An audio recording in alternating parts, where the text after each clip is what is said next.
അധ്യാപകർ വിദ്യാർത്ഥികളെ തിരുത്താൻ വേണ്ടി ചൂരൽ കൊണ്ടടിക്കുന്നത് കുറ്റകരമല്ലെന്ന് കേരള ഹൈക്കോടതി വിധിച്ചു.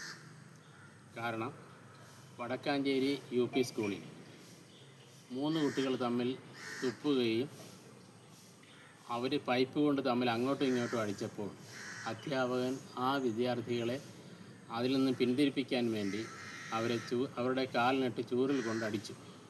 അതിൽ ഒരു വിദ്യാർത്ഥിയുടെ രക്ഷിതാവ്, 3 കുട്ടികളുണ്ടായിരുന്നു, അതിലൊരു വിദ്യാർത്ഥികളുടെ രക്ഷിതാവ് മാത്രം വടക്കാഞ്ചേരി പോലീസ് സ്റ്റേഷനിൽ പരാതി കൊടുക്കുകയും അദ്ദേഹത്തിൻ്റെ പേരിൽ ജുവനൈൽ ജസ്റ്റിസ് ആക്ട് പ്രകാരം പോലീസുകാർ കേസെടുത്തു. എങ്കിൽ പോലീസുകാർ കേസെടുക്കുമ്പോൾ ഒരു അധ്യാപകൻ എന്താണ് ചെയ്തതെന്ന് സാമാന്യ ബോധത്തോടു കൂടി ആ പോലീസുകാരൻ ചെയ്തിരുന്നെങ്കിൽ അദ്ദേഹത്തിന് ഈ പ്രശ്നം ഉണ്ടാകത്തില്ല.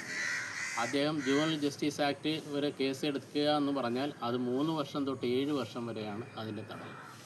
അപ്പോൾ അത്ര ഗൗരവമുള്ളതാണ്. കുട്ടികളെ ക്രൂരമായി മർദ്ദിക്കുന്നവരുടെ പേരിലാണ് എടുക്കേണ്ടത്. കാരണം രക്ഷിതാക്കൾ വിദ്യാർത്ഥികളെ സ്കൂളിൽ കൊണ്ടുവരുമ്പോൾ അധ്യാപകർക്ക് അവരെ തിരുത്താനുള്ള അവകാശമുണ്ടെന്ന് രക്ഷിതാക്കൾക്കറിയാം. അതുകൊണ്ടാണ് വിദ്യാർത്ഥികളെ സ്കൂളിൽ അയക്കുന്നത് എന്നാണ് കോടതി പറഞ്ഞത്.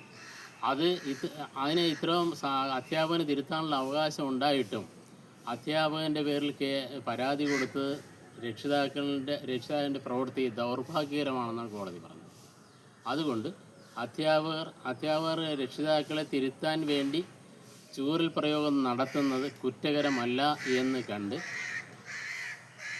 ഈ അധ്യാപകനെതിരെ 2019 എടുത്ത കേസ് 2025 ഹൈക്കോടതിയിൽ കോഷ് ചെയ്യാൻ ഈ അധ്യാപകൻ ചെന്നപ്പോൾ ആണ് കോടതി ഈ അഭിപ്രായപ്പെട്ടത്. കാരണം ഇത് കുറ്റകരമല്ലെന്നും കോടതി ഈ കേസ് ക്വാഷ് ചെയ്തു, റദ്ദ് ചെയ്യുകയും ചെയ്തു.